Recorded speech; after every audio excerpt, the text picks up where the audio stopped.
வணக்கம் மக்களே. இன்னைக்கு நம்ம எங்க இருக்கோம்னு பார்த்தீங்கன்னா, இங்க பாருங்களேன் எவ்வளோ அழகா இருக்கு இன்னைக்கு பார்க்கறதுக்கு. இது ஒரு சாதாரண தோட்டம் இல்லைங்க. பாலைவன ரோஜா தோட்டத்துல நம்ம இருக்கோம். எவ்வளோ பெருசா இருக்கு. ரொம்ப அழகா இருக்கு. என்னது 400க்கு மேல வெரைட்டியான பூக்கள் இருக்கா? எல்லா வெரைட்டிஸும் என்னால காட்ட முடியாட்டாலும் ஓரளவு இதுல காட்டியிருக்கேன் இந்த வீடியோல. எதுக்கு இவ்வளோ பெரிய அடினியம் செடியை கெட்டி தொங்க போட்டிருக்காங்க? பூக்களை பிடிக்கிறவங்களுக்கு இது ஒரு கண்குளிர் காட்சி தாங்க. என்னது 12 லட்சம் ரூபாயா இந்த செடி? எதனால இவ்வளோ விலை? இன்னைக்கு தான் முத அடினியம் செடியை பற்றி தெரிஞ்சுக்கிறீங்கன்னா கூட உங்களுக்கு புரிகிற வகையில் ரொம்ப எளிமையாக எப்படி வளர்ந்த செடியை இன்னொரு தொட்டியில் மாற்றுறது, எவ்வளோ நாளுக்கு ஒருக்க தண்ணி ஊற்றணும், எப்படி செடிகளுக்கு இடையான வித்தியாசத்தை கண்டுபிடிக்கலாம், எல்லாமே டீட்டெயிலாக பார்க்கலாம் வாங்க. ரொம்பவே சிம்பிளான எந்த அட்வர்டைஸ்மெண்ட்டும் இல்லாத ஒரு கேட்டு இதுக்குள்ளே என்ன இருக்க போகுது அப்படி நினச்சிட்டு தாங்க நான் உள்ள நுழைஞ்சேன். அங்கே பாருங்க, இங்கே இருந்தே இந்த பூக்கள் தெரியுது. இது வந்து குளிர்காலத்துக்கு அப்புறம் வர வசந்த காலனால நம்ம அந்த நேரத்தில் எல்லாமே பூத்து குலுங்குதுங்க. இந்த செடி அங்கேருந்து பார்க்கும்போதே என் கண்ணில் பளிச்சுன்னு படுது. இது பாருங்க, ஒரே செடியில் 3 வகை பூங்க. இது பாருங்க, அடுக்கு செம்பருத்தி மாதிரி ரொம்ப சிவப்பாக இருக்கா. இங்கே பாருங்க, ரோஸு, வெள்ளை, பிங்குன்னு எல்லாம் மிக்ஸ் ஆகிருக்கா. அப்புறம் இதை பாருங்கள், இது பிங்கு. 3மே ஒரே செடியில் கிராஃப்டிங் பண்ணி வச்சுருக்காங்க. பார்க்கவே ரொம்ப அழகாக இருக்குது. இப்படி மூட்டிலேருந்தே கிளைகள் பிரிஞ்சு பிரிஞ்சு இருந்துச்சுன்னா இதை வந்து ஒபீசம் அப்படின்னு சொல்கிறாங்க. அடிநியத்தில் இது ஒரு வகை. இந்த ஒரு செடி மட்டுமே 50,000 1,00,000 இருக்கும்னு நினைக்கிறேன். இன்னும் நிறைய கலரில் அழகழகாக பூக்கள் இருக்குது, மிஸ் பண்ணாமல் பாருங்கள். இது வந்து எங்கே இருக்குன்னா திருவள்ளூர் மாவட்டத்தில் ஊத்துக்கோட்டை பகுதியில் தான் இந்த தோட்டம் இருக்குது. வீடியோ எண்டில் வந்து அது எங்கே இருக்குங்கிற அட்ரஸ் கொடுக்குறேன். இந்த செடியில் பாருங்கள், கிராஃப்டிங் பண்ணி 2 கலரில் வெள்ளை, இந்த பிங்கு மிக்ஸ்டு. இங்கே பாருங்கள், இதெல்லாமே ரீபாட் பண்ணி வச்சுருக்காங்க. ஒரு சின்ன தொட்டி ஆயிட்டுனா அதுலேருந்து அடுத்த தொட்டிக்கு மாற்றணும் இல்லையா, அப்படி மாற்றி பூத்த கிளைகளையும் வெட்டி விட்டுருக்காங்க. இப்போ நம்ம அந்த பக்கம் போய் பார்க்கலாம். எதை விடுறது எதை பார்க்குறதுன்னே தெரியலை. எப்படி மாற்றணும் அப்படிங்கிற ப்ரொசீஜரை அந்த அக்காவே இங்கே வேலை பார்க்குறவங்க சொல்லி கொடுத்தாங்க. எனக்கு வந்து அடிநியத்தை பற்றி சத்தியமாக தெரியாது, இன்றைக்கி தான் தெரிஞ்சுக்கிட்டேன். நான் சொல்கிறதுல ஏதாவது தப்பு இருந்தாலோ அல்லது உங்களுக்கு நிறைய தெரிஞ்சிருந்தாலோ கண்டிப்பாக கீழே கமெண்டில் சொல்லுங்கள். ஏன்னா இது ரொம்ப காஸ்ட்லியான செடி, எல்லாம் சரியாக இருக்கணும் இல்லையா, அதுக்காக தான். இங்கே பாருங்களேன், குங்கும சிவப்பு. இது பாருங்கள், இது ஒரு கலர், பார்க்கவே ரசிச்சுக்கிட்டே இருக்கலாங்க, அவ்வளோ அழகாக இருக்குது. இது பாருங்கள், சிவப்பாக இருந்தாலும் இதழ்கள் அடுக்கடுக்காக இருக்குது. ஒரே செடியில் 2 இது இருக்குது, கிராஃப்டிங்கில் பண்ணியிருக்காங்க. இங்கே பாருங்கள், பூக்கள் விரியறதுக்கு முன்னாடி காற்றடைச்ச பலூன் மாதிரி இப்படி தான் இருக்குது. அந்த பக்கத்தில் இன்னும் டிஃப்ரெண்டான கலரில் பூக்கள் இருக்கான், அதையும் நம்ம பார்ப்போம். இங்கே பாருங்களேன், இது வந்து தண்ணி இல்லாமல் எவ்வளோ நாள் கூட இருக்கும். ரொம்ப மிதமான கொஞ்சம் தண்ணி போதும். வீட்டில் நம்ம வளர்க்குறோன்னா 10 நாளுக்கு ஒருக்கா கொஞ்சமாக தண்ணி ஊற்றினா போதும். எவ்வளோ அழகழகான வெரைட்டிஸ் இருக்குது பாருங்கள். எல்லாத்தையும் காட்ட முடியாதனால நான் ஃபோட்டோ மட்டும் எடுத்து போட்டிருக்கிறேன். ரொம்ப அழகாக இருக்குதுங்க, சொல்லவே வார்த்தை இல்லை. இதோட மூடு இருக்குல்ல, இதை கேடக்ஸ்ன்னு சொல்கிறாங்க. இந்த கேடக்ஸில் தான் தண்ணியை சேர்த்து வச்சுருக்கோம். பூக்கள் பல வகைகளில் இருந்தாலும் மெயினாக 3 வகை தான் இந்த செடி.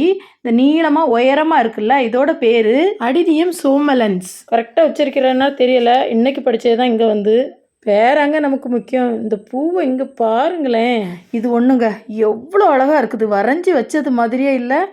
இது பாருங்க, இதோட அழகெல்லாம் சொல்லவே முடியாதுங்க. இது பாருங்க, எனக்கு ரொம்ப பிடிச்சிருக்கு. வெள்ளைப்பூ அடிநித்தோட இலையும் தண்டும் வெள்ளையாக இருக்குது. அந்த சிவப்பு கலந்ததில் எல்லாம் இலையை பார்த்தீங்கன்னா கொஞ்சம் நுனி வந்து சிவப்பாக இருக்குது. இதோட காய் பாருங்களேன், இந்த காய்னால என்ன யூஸ் இருக்கான்னு எனக்கு தெரியலை. இதுதான் காய். விளைஞ்சி முத்தின காய் வெடிச்சிருது, உள்ளேருந்து பஞ்சு மாதிரி வெளியே வந்து பறக்குது. இதோட விதைகள் மூலம் இது இனப்பெருக்கம் பண்ணலைன்னு நினைக்கிறேன். ஏன்னா இதோட தண்டு கேடக்ஸை தான் அங்கே இங்கேயா சின்ன சின்ன பாட்டில் வச்சுருக்காங்க. இதுதான் முற்றிய காய், வெடிச்சு இருக்கு பாருங்க, உள்ள பஞ்சு மாதிரி வருது. மக்களே இங்கே பாருங்க, ஒரே செடியில் 5 வகையான பூக்கள் கிராஃப்டிங்கில் பண்ணியிருக்காங்க, அதுவும் கொத்து கொத்தாக இருக்குது. இதை நான் வீடியோ எடுத்தேன், ஆனால் எப்படியோ டெலீட் ஆகிருக்கு. அதனால ஸ்லோவாக இதில் நான் காட்டுறேன், பார்த்துக்கோங்க. நேரில் பார்க்க இதோட அழகை நான் சொல்லவே முடியாதுங்க, அவ்வளோ அழகு. அது போட்டு இங்கே வாங்க, இது எப்படி இருக்குன்னு பாருங்கள், ரோஜா மாதிரி இருக்குது. இங்கே பாருங்கள், இது எவ்வளோ அழகாக இருக்குது. அடுத்தது பார்த்திங்கன்னா சான்ஸே இல்லைங்க, ஒவ்வொன்றும் ஒவ்வொரு ரகங்க. கண்கொட்டாமல் ஒன்று ஒன்றையும் பார்க்குறதுக்கு காலமும் நேரமும் போதாது. இங்கே பாருங்கள், என்ன ஒரு அழகு. இந்த சைடு பார்த்திங்கன்னா எல்லாமே நிறைய பெரும்பாலும் வெள்ளையிலேயே தனித்தனியாக கொஞ்சம் கொஞ்சம் டிஃப்ரெண்ட்டாக பண்ணியிருக்காங்க. ரொம்ப அழகாக இருந்துங்க. நான் ரொம்ப நேரம் உட்காந்து ரசித்து நின்றும் பார்த்துக்கிட்டே இருந்தேன். எல்லாத்தையும் இங்கே நான் திரும்ப திரும்ப போட்டு காட்ட முடியாது இல்லையா. இவங்களோட வெப்சைட்டும் இருக்குது. நீங்கள் அதில் போய் ஆர்டர் போட்டால் கூட வீட்டுக்கே வந்து கொரியர் கூட பண்ணுறாங்க. இங்கே பாருங்கள், கீழே சிமெண்ட் தொட்டி, மேலே வந்து பிளாஸ்டிக்கில் வச்சுருக்காங்க. நான் இன்றைக்கி வந்தேன் இல்லையா, இன்றைக்கி வந்து ஓனர்லாம் இல்லை, இங்கே இருக்கிற அந்த ஒர்க்கர்ஸ் தான் எங்களுக்கு எக்ஸ்பிளைன் பண்ணி எல்லாமே சொல்லி கொடுத்தாங்க. இப்போ ஒரு பெஸ்ட் ஐடியா சொல்கிறேன். இது தாழ்பூ அல்லனா பேப்பர் ஃப்ளவர் 3 கலரில் உள்ள தனித்தனி செடியை ஒரே குழி தோண்டி நட்டு வச்சு அது பெருசாக வளர்ந்தப்போ என்ன ஒரு ரிசல்ட் பாருங்க. பார்த்துக்கிட்டே இருக்கலாம் போல இருக்குது. வீட்டுக்கு முன்னாடி எப்பவும் பூவாக பூக்கணுங்கிறவங்களுக்கு இது ஒரு நல்ல பெஸ்ட் ஐடியா தான். மக்களே வாங்க, இந்த இடத்த பார்த்தா பாலைவனத்தில் உண்மையிலே பூத்துருக்கிறது மாதிரி தானே தெரியுது. எவ்வளோ பெரிய தொட்டி தெரியுமா? பக்கத்தில் பார்த்தா தான் தெரியும். அவ்வளோ பெரிய தொட்டி, ஒரு கிணறு மாதிரியே இருக்குது. பார்க்க எவ்வளோ அழகாக இருக்குல்ல. அதுக்கு ஒரு ஸ்டாண்ட் வச்சு அதுக்கு மேலே வச்சுருக்காங்க. பெரிய பெரிய ஹோட்டலில் தான் வைப்பாங்களா இருக்கும், நமக்கு தேவையில்லை. ஓசியில் ரசிக்கவாது செய்வோம். இதெல்லாம் கண்டிப்பாக 1 lakh 2 lakhs மேலே தான் இருக்கும். ஏன்னா வருஷங்கள் ஆகுது. எதுக்காக இந்த அடினியம் பிளான்ட் இப்படி கெட்டி தொங்க போட்டிருக்காங்கன்னா, கொஞ்சம் வளர்ந்த செடியை அடுத்த தொட்டியில் மாற்றணும்ல. அப்படி மாற்றும்போது உடனே அப்படி மாற்றக்கூடாது. சாதாரண செடிகளை மாதிரி ஒரு 10 நாள் நிழல்லையோ இல்லைன்னா மரத்தடியிலோ வாட போட்டுருவாங்க. இவ்வளோ பெரிய செடியை வந்து நம்ம படுக்க போட்டோம்னா அது ஒடிஞ்சிரும்ல. அதனால தான் அப்படியே கெட்டி தொங்க போட்டிருக்காங்க. ஒரு 10 நாள் கழிச்சதுக்கு அப்புறமா வேறொரு தொட்டிலாம் மாற்றிடுவாங்க. இப்போ நம்ம எங்கே போகிறோன்னா, இங்கே பாருங்கள், 12 லட்சம் ரூபாய் செடியை தான் பார்க்க போகிறோம். அப்பா, இதுக்கு ஏன் இவ்வளோ விலைன்னா, இது வந்து ஒரு 35 வயசு ஆகுதான் இந்த செடிக்கு. இந்த அடினியம் செடியை பொறுத்தளவில் கேடக்ஸ் பாருங்கள் எவ்வளோ பெருசாக இருக்குது. கேடக்ஸு பெருசாக ஆக ஆக, அதாவது வயசு ஆக ஆக இந்த கேடக்ஸும் பெருசாகும். இந்த கேடக்ஸ் பெருசு ஆக ஆக இதோட விலையும் கூடிட்டே இருக்கும். அதாவது வயசு கூட கூட இதோட விலையும் அதிகரிக்கும். இது வந்து 35 வயசாகுது, 35 வருஷம் ஆகுது. 12 லட்சம் ரூபான்னு சொன்னாங்க. நானும் பட்டணத்துக்கு வந்து மிட்டாய் கடையை பார்த்த மாதிரி ஆன்னு சுற்றி வந்து ஒரு ஃபோட்டோவும் எடுத்தாச்சு. பாலைவன ரோசா தோட்டத்தை பார்க்க முடியாதவங்களுக்காக இந்த தோட்டத்தை சுற்றி ஒரு ரவுண்டு காட்டுன்னு பாருங்கள். ரொம்ப அழகாக இருக்குது. உங்களுக்கு வீடியோவில் பார்க்க எப்படி இருக்குன்னு தெரியல.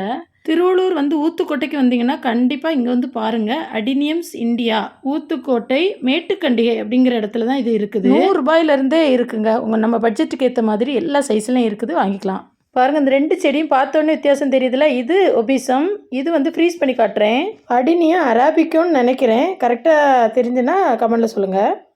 வேகமாக நான் வர்றது வந்து இங்கே ஒரு பூ ரொம்ப அழகாக இருக்குது, அதை பார்க்குறதுக்கு தாங்க. பாருங்களேன், இதோட அழகை சொல்ல வார்த்தையே இல்லை. வெல்வெட் மாதிரி ரொம்ப மென்மையாக இருக்குது. இங்கே வந்தீங்கன்னா நீங்கள் வந்து தாராளமாக சுற்றி பார்த்துட்டு நமக்கு தேவையானதை வாங்கிக்கலாம். அந்தளவு நம்மளுக்கு வந்து சுதந்திரம் கொடுத்து நம்மளை செலக்ட் பண்ண வைக்கிறாங்க. இலைகள் உதிர்ந்தாலும் தளர்ந்து போகாமல் தண்டுக்குள்ளே நீரை சேமித்து வச்சு இது எவ்வளோ நாளும் உயிர் வாழும். வீட்டில் நம்ம வளர்க்கும்போது எப்படி மண்கலவை தயாரிக்கிறது, என்ன மாதிரி யூஸ் பண்ணணும்னு அந்த அக்காவையே கேட்டு தெரிஞ்சுக்கலாம். மாட்டு மண் தான் மினிமம் போடணும், செம்மண் எல்லாம் போடக்கூடாது. நம்ம வீட்டில் மண்புழு உரம் கிடைக்கலன்னா மாட்டு சாணம். ஆமாம், அதில் ஏதாச்சும் ஒரு உரம் போட்டால் போதும். எவ்வளோ போதும்? இப்போ வந்து ஒரு சின்ன தொட்டிக்கு வந்து எவ்வளோ மண் வேணுமோ பாதி மண்ணும் பாதி மண்ணும் 2 மிக்ஸ் பண்ணி போட்டிங்கன்னா இந்த ஃப்ளவர் கொட்டிச்சேன்னா இங்கே கட் பண்ணிட்டுன்னு வச்சுங்களேன், இங்கேருந்து களை விட்டு இங்கேருந்து வரப்பே ஃப்ளவர் வரும். கட் பண்ணி விட்டுட்டே இருக்கணும். அதுக்கு இது வந்து அரபிக்கம். இந்த அரபிக்கத்தினுடைய ஃப்ளவரும் ஒபிஷியம் ஃப்ளவரும் பார்த்தாவே கரெக்டாக தெரிஞ்சிடும். இதுதான் வந்து சோமலன்ஸ், ஹைட்டாக போது பாருங்க, இதுதான் சோமலன்ஸ். வாங்க மக்களே வாங்க, இதுக்குள்ளே போய் இப்போ தான் நமக்கான செடியை செலக்ட் பண்ண போகிறோம். ஏன்னா நம்ம பட்ஜெட்டு 100 ரூபா தான். அவங்க வந்து இங்கே வந்து பார்த்து எடுத்துக்கோங்க அப்படின்னு சொல்லியிருக்காங்க. இங்கே பாருங்கள், கிழங்க காய போட்டது மாதிரி எல்லா கேடக்ஸையும் இங்கே போட்டிருக்காங்க. இது எதுக்குன்னா ரீபாட் பண்ணுறதுக்கு. சின்ன தொட்டிலேருந்து வளர்ந்த உடனே பெரிய தொட்டிக்கு மாற்றணும்ல. அப்போது ஒரு 10 நாள் இந்த மாதிரி வாடை போட்டுறணும். நம்ம வீட்டிலனா மரத்துக்கடியிலோ அல்லது நிழல்லையோ போட்டால் போதும். எனக்கு அடினியம் பற்றி 0 நாலேஜ் தான். ஆனால் இங்கே வந்த பிறகு வாங்காமல் இருக்க மனசே இல்லை. அவ்வளோ அழகாக இருக்குது. 100 ரூபாய்க்கு வாங்கியிருக்கேன். ஆமாம், இது ஹோல்ஸில் இந்த வேர் வந்துச்சு பாருங்க. ஆமாம், இது எல்லா ஹோல்ஸ்லையுமே வேர் வெளியே வந்துச்சுன்னா இதில் தண்ணி ஊற்றுறது வெளியே வராது. அது உள்ளுக்குள்ளவே இருந்துச்சுன்னா இந்த கேடக்ஸ் அழுகிடும். அதனால இந்த செடியை பிடிங்கி வேறு பாட்டில் மாற்றணும்.